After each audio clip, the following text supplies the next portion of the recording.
Alright, just a little backstory before I get into the review proper. I will leave a timestamp for those who want to skip to the main course. Making this review was a headache and a half. That's due to the fact that halfway through production, my editing software decided to completely shit itself and crashed every time I opened up the project. For a moment, I thought I had to redo the entire review from scratch, but by some stroke of luck, I managed to save half of the review, with the latter half being done in a reinstalled version of the same editor. But I kinda rushed it to avoid another crash happening. As such, there will be some weird editing quirks here and there that I had to hastily patch out. And in general, this review didn't turn out quite the way I wanted it to be, but considering this is a review y'all wanted for quite some time, I'm sure you will enjoy this video. So without any further delay, here's my long-awaited review on Spyro 3.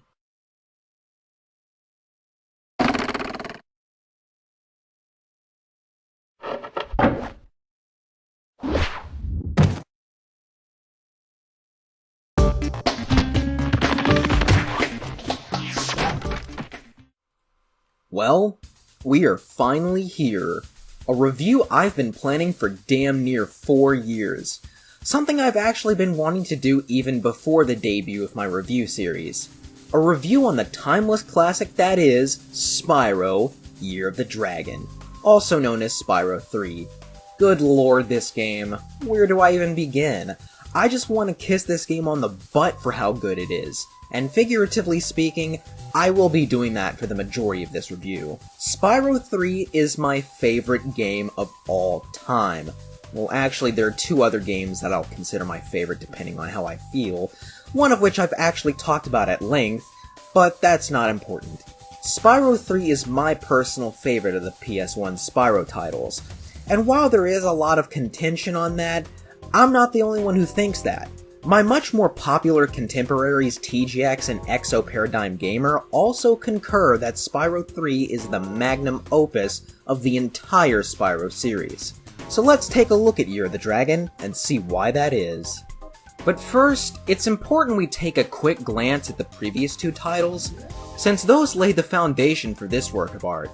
Spyro 1 was a simple game. Collect gems, unfree dragons, do a flying stage here and there, rinse and repeat.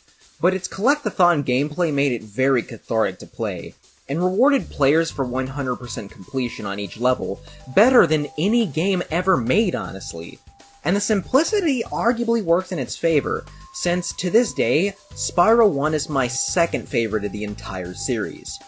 Sure, the story was incredibly simple and not very well written in all honesty. It was marketed to kids after all, but that's easily forgiven, since every game series has to start somewhere.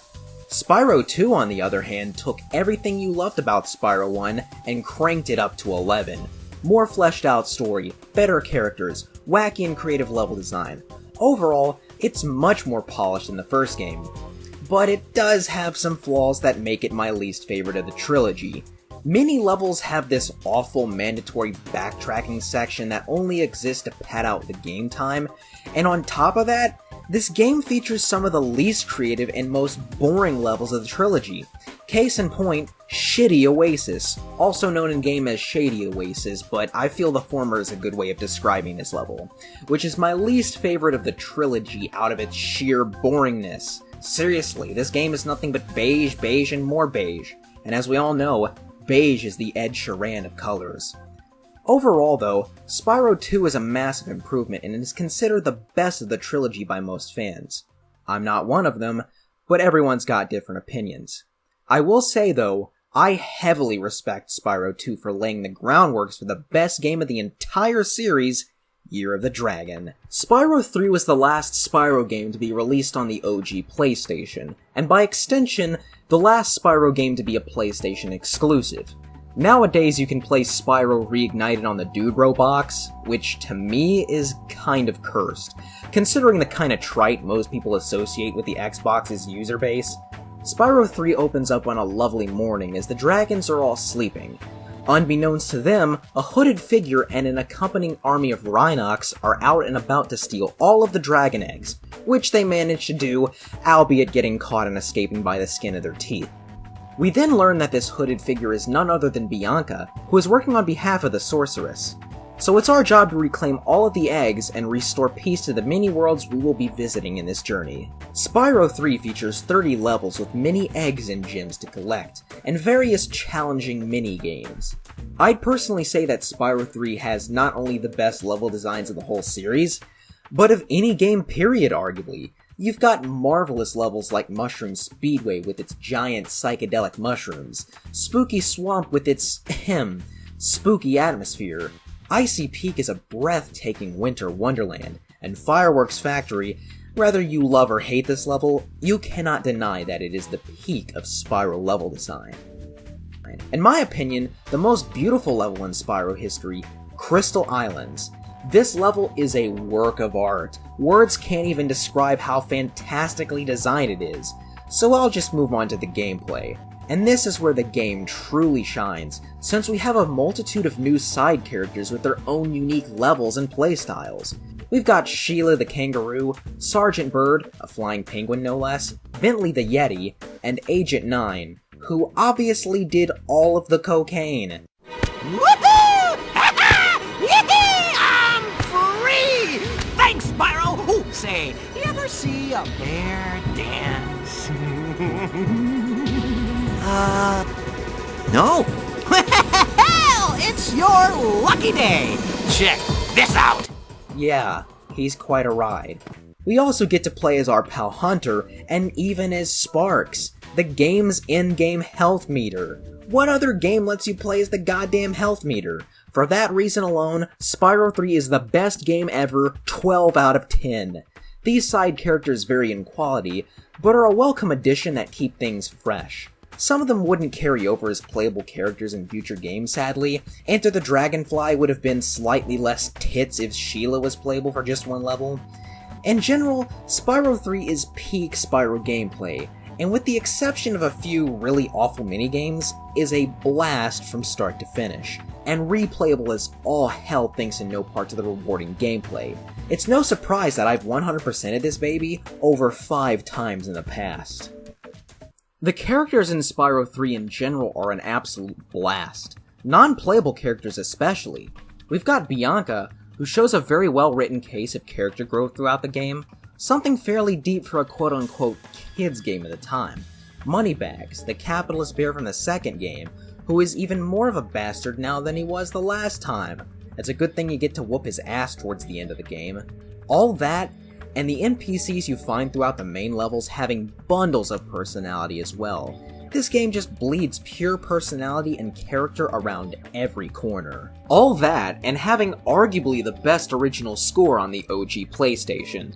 Okay, well, Symphony of the Night gives it some competition in that regard, and as for licensed soundtracks, Tony Hawk's Pro Skater 2 takes the trophy. But Spyro 3 has one of the best OSTs ever in my opinion.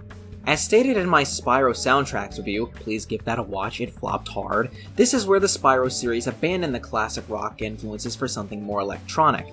And even as a rockist myself, I have to admit that this is probably the best of those 3 soundtracks.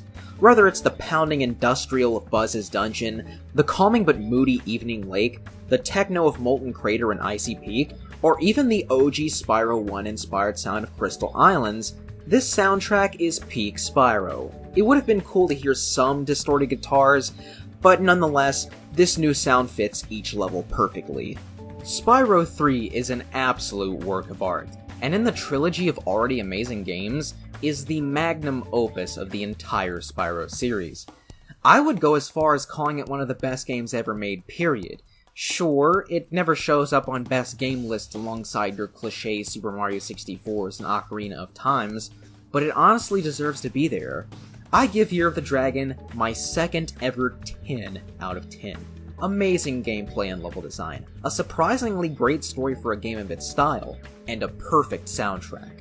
There's no possible way this game could get any better, right? Right?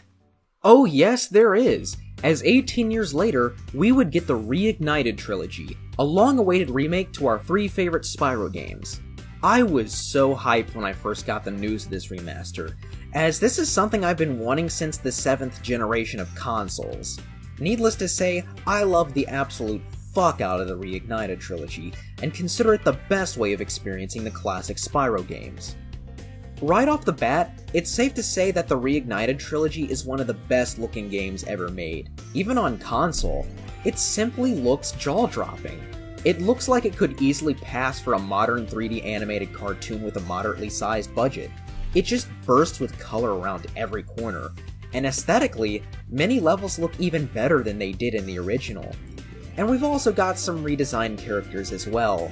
This is a slightly controversial portion of the game because, well, people don't like change. I know that since I had a large portion of my audience abandon me 3 years ago for starting this review series. I actually think the redesigns look great, Sheila and Hunter in particular. Bentley the Yeti design is quite a departure, but I still think it looks good. Almost looks like he's wearing guy liner, but what's wrong with that? By extension, we also have the option of hearing remastered versions of the soundtrack. I prefer the OG versions, but that might just be nostalgia.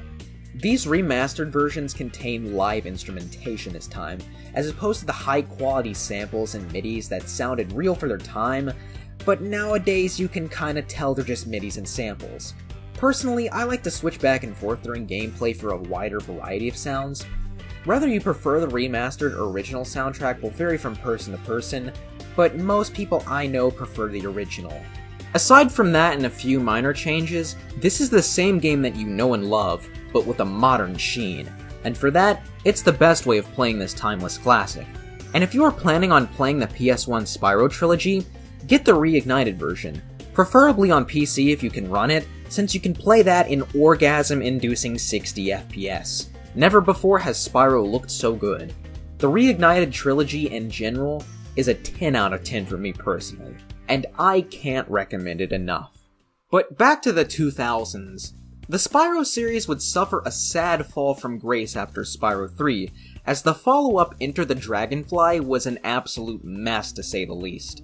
At best, it's decently enjoyable, and at worst, it's a total headache and a half to play. A Hero's Tale fared better according to most, but I've yet to play it. I hear it's good, but people do also tell me it has its fair share of flaws. We'd then get the Legend of Spyro trilogy, an angsty emo reboot of this series that has its fans, but is still seen as a betrayal by many.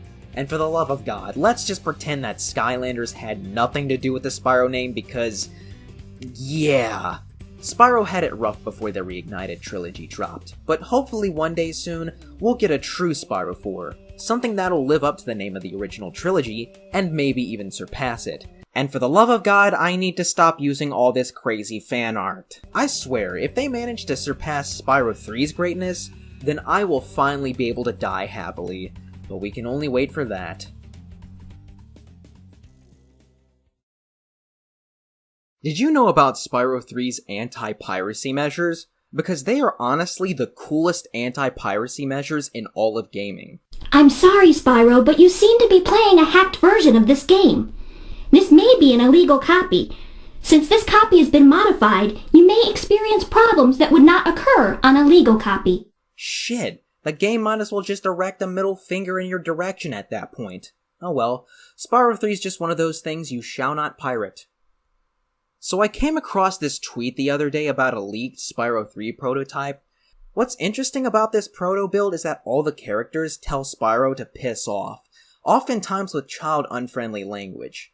It's honestly pretty hilarious seeing these characters swear. I just hope Spyro 4 has the titular character saying ass.